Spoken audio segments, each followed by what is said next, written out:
Greetings to our host. Thank you so much for the invite to participate in the NSTF engagement. I trust that it's both in person and online.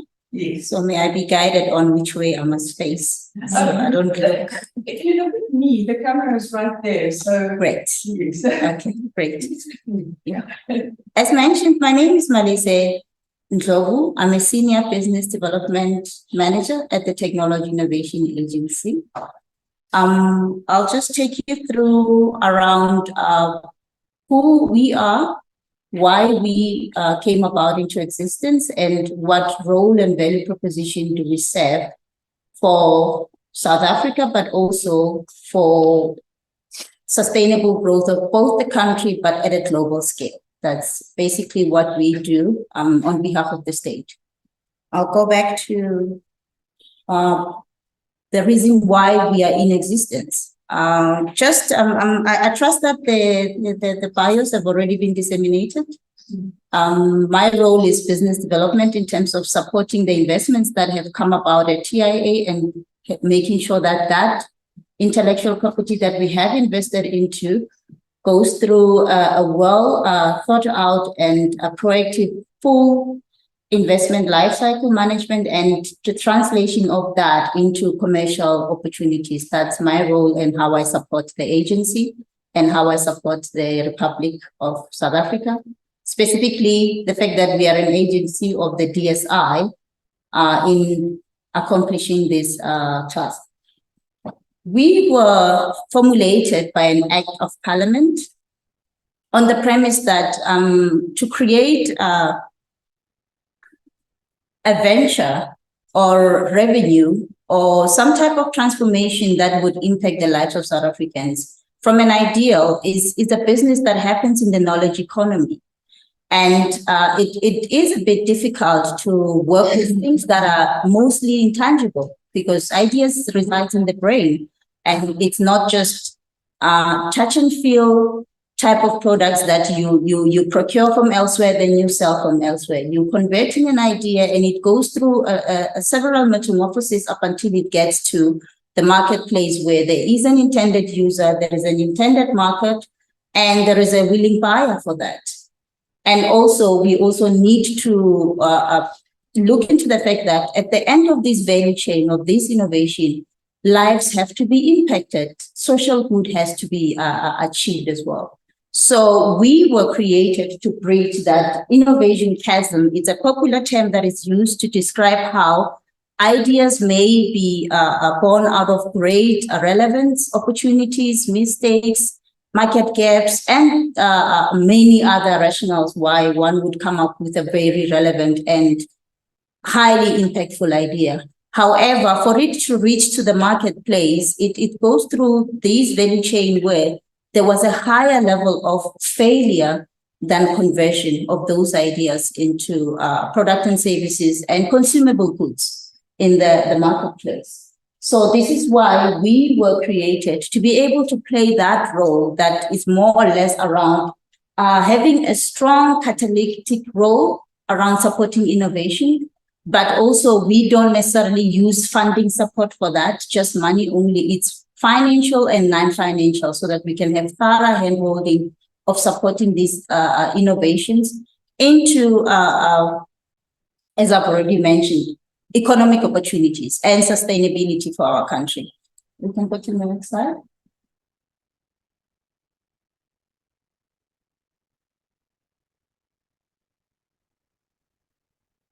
I think I've already covered our mandate, but in just one sentence, TIA is an agency of the Department of Science and Innovation, and we are mandated to support the development and exploitation, which is referred to as commercialization of discoveries, innovations, and improvements for the betterment of the country, the quality of life of the country, but also for an economic advantage. The reason why we have to see the end side of what we are doing is because we envisage growth, sustainable growth. The country needs to move in terms of income. It needs to move in terms of jobs created. It needs to move in terms of our competitiveness at a global scale, where we are venturing, and we actually have, but I'm just making sure that we're just putting the rationale behind. We're venturing into a knowledge economy. We have vast and vast of resources of public institutions and including individuals on the ground that are strong intellectual property players, and they generate that intellectual property. And we have these disparate systems that support the creation of that intellectual property. However, we need to make sure that there are tangible outcomes of our existence in supporting these reality, to make sure that as a country, we can create more and more startup ventures. This is where you're creating a company out of your intellectual property and your know-how, and what you render is a service worth making money out of. And we also need to look into the fact that we are a developing economy. So the companies that we generate or we support to have created at the end of the life cycle of these innovations are able to grow enough to also create more jobs and absorb skills that are needed to man those corporations, be it small, be it medium.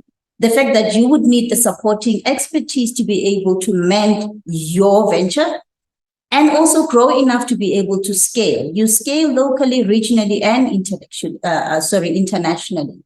That is our role. And what we've just highlighted here is that the fact that we want to then create these ventures at the end of the lifeline, it's so that the country benefits. And we also see a tangible return on investments, because we are using the state coffers. We are using money from the parliament to invest in innovation. And at the end of the day, there has to be a realistic and tangible answers in terms of how have we converted the money that we invested into economic opportunities, into products and services exploited in the marketplace. How have we impacted the lives of South Africans, and how are we moving our GDP forward? So this is the non-financial support that we embed as part of our commercialization focus, over and above the funding that we disperse to investments that we have accepted after a rigorous process. We have to also mention that we take the muscle that we have, the proximity that we have to the state organs, to the marketplace, industry players, your big corporations, and also our cooperative relationships that we have with global players. We have to then now use that to our advantage to make sure that it can benefit the life of, I would want to avoid using the entrepreneur, because it's a large word, but let's say the life of the ventures that were created out of the intellectual property that we invested in. We want to make sure that when we support them with these type of interventions, they can at least get closer to securing their offtakes. They can have market access, and we can also funnel them up to follow-on funding that they would need to be able to scale. And we can also make sure that in all of this, the IPR Act is respected along the value chain of that transaction, to a part where all the permutations that come about with the IPRL, with the fact that we're using public funds, are respected accordingly. So I think I would have just covered in terms of the services that we provide. And I would like to just mention that we do this for all key sectors of the economy. The key facets of where we invest into are available on our website, but just at a higher level, we have the industrial sectors, which would be your natural resources, your advanced manufacturing, your energy, and your ICT. Then you also have the bioeconomy divisions that would support innovations that are born within the life sciences domain. And we have then the supporting programs along the line that merges the lifeline of what innovation goes through and the innovator goes through. We have different types of programs that would make the life of an innovator quite more, reasonable, because it's not easy at all. And we also have infrastructures that an innovator will be able to take their early innovation to test upon in highly specialized domains that they would not otherwise afford. So we have all those different types of interventions in-house. And I think the next slides, I'll just take you through our high-level funding modalities in terms of when you come through to us and after an application process, it's a rigorous process that has to then furnish the requirements of who we are and what we expected of by the state. But at the end of that, then you will be able to access one of the funds that I will be able to, will be presenting just now. As I have mentioned, we are positioned right at the core of when innovation is discovered. We are within the value chain of innovation. We are at the part where you have outputs out of your innovations, and it's no longer just a thought and concept in your head, or let's say in terms of R&D perspective, it's no longer basic research. It's actually outcomes of applied research that needs to go into basic prototyping. And now you need to now engage with your IP, interrogate it, and be able to see how can you start with the early development process. So this is basically the value chain that we are positioned at. However, because the scale at which we operate and the funds that we have is not enough to be able to accomplish this task that has to happen within the country. We work with varied partners. We collaborate with varied partners. We rope in many other varied partners all the way to your DFIs, which is development finance houses, to be able to see through the life that the innovations that have come through to us at seed funding level, make it all the way to commercialization and scale up in the marketplace. And there's different requirements along the journey of that innovation, requirements in terms of funding. And the quantums vary based on the modalities of what is it that you're creating, what is your market size, and what is your human capacity to be able to take those conversions, and what type of partnerships do you need along the way. With the funding instruments, I won't go into much detail. It's available on our website. It's just to give you an overview of each funding instrument for convenience sake. That's basically, the reason why we put these three main funds, it was basically because in the main function of TIA, we have identified commonalities around the type of deals that would come through to us. Investment deals, which would be the innovations on the innovator side. When it comes to us and we are about to be an early tech investor, we would refer them as investment. So when it comes to our investments, when they come through, you would find that okay, I think I will just leave it here. But nevertheless, we would have seed funding investments that would come through at various junctures, entrepreneurs. Some would come from the Office of the Technology Transfer at public institutions. Some would come from science councils. And these type of innovations would just need that early de-risking investment that anchors the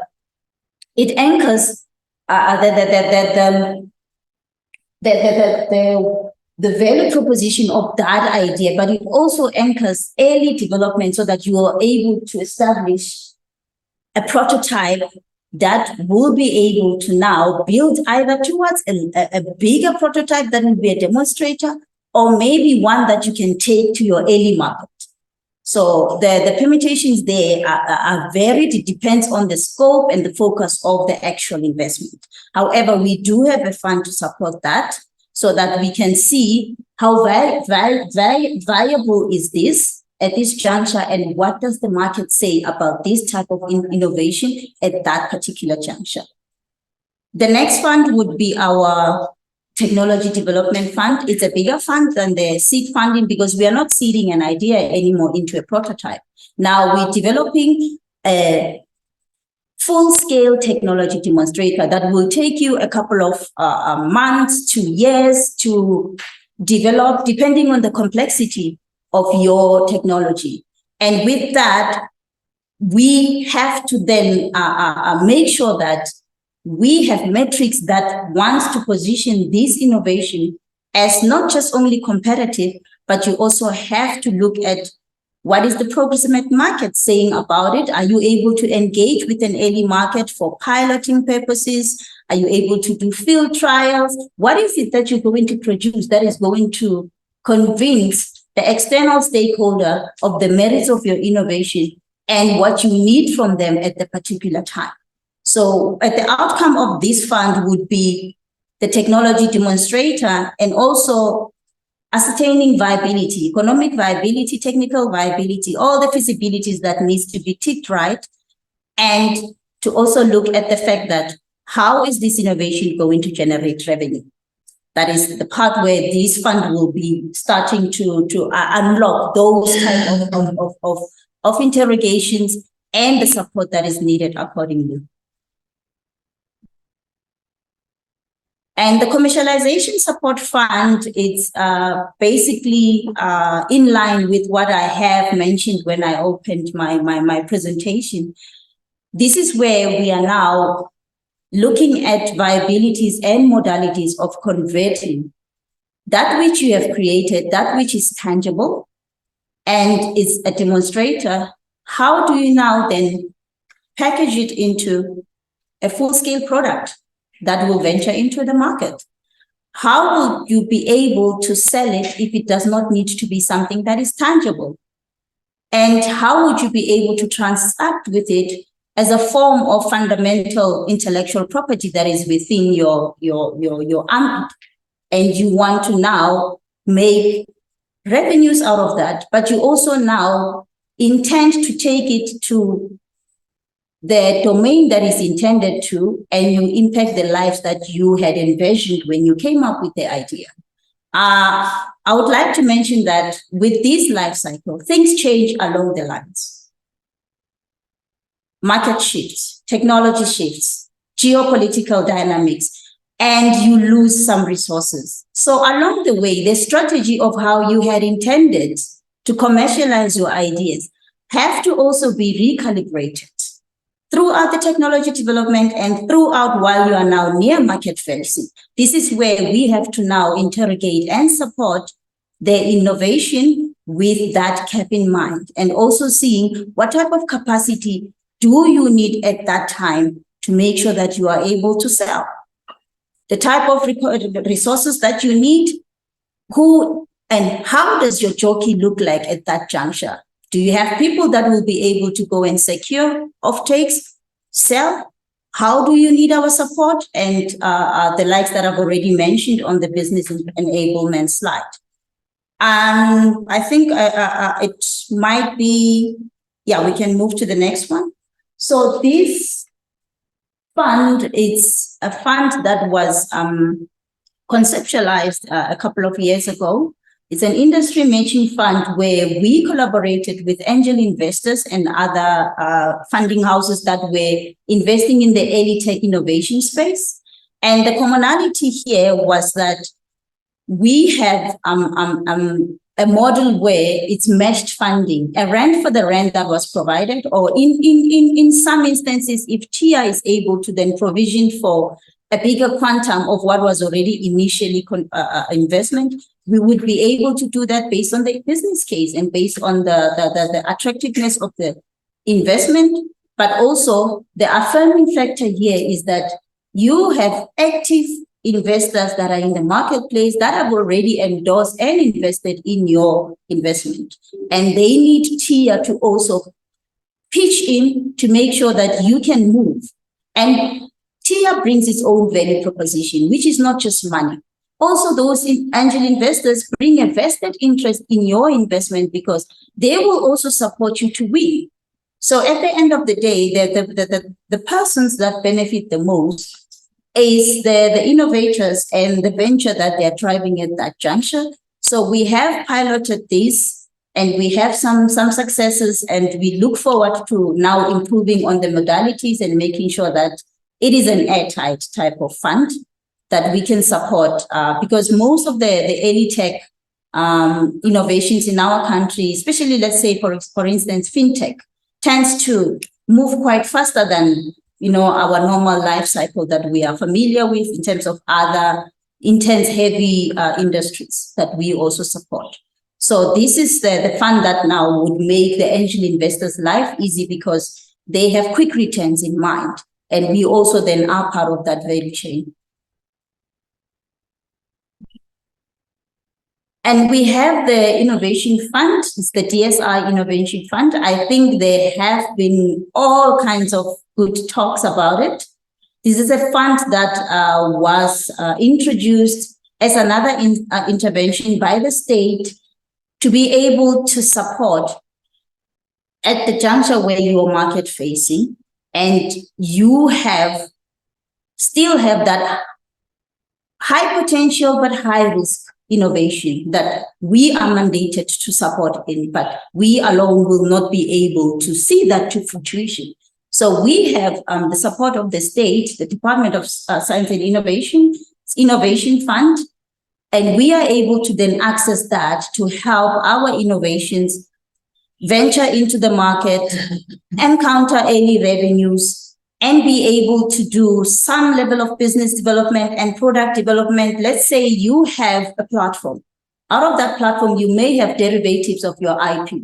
There's a fundamental IP that we've invested into. However, your proximate market is showing interest in using some of the values of your underlying IP. You're not just going to package that and hand it over to a client. It becomes redundant, but you can on the fly package the derivative that is relevant for that market and be able to venture into the market. However, all of this, we have to mention, it has been reflected in my previous slides, but we have to reiterate, it is an expensive process. Product development from technology development is an endeavor on its own. And also you then need another headache of then selling that. So with this, we are able to support our technologies become into existing real life technology startups and be able to scale at a much better scale than they would if we were not there.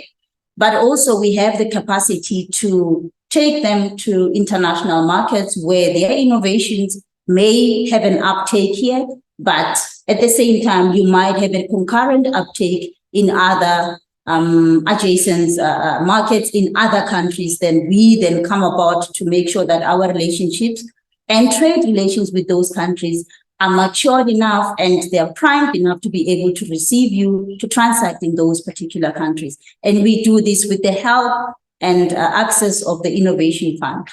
I think with that, I will just then wrap up my presentation. This is how we support the full investment lifecycle of innovations at seed level up until it becomes a product diffused and exploited in the marketplace, and for also social good. Thank you so much.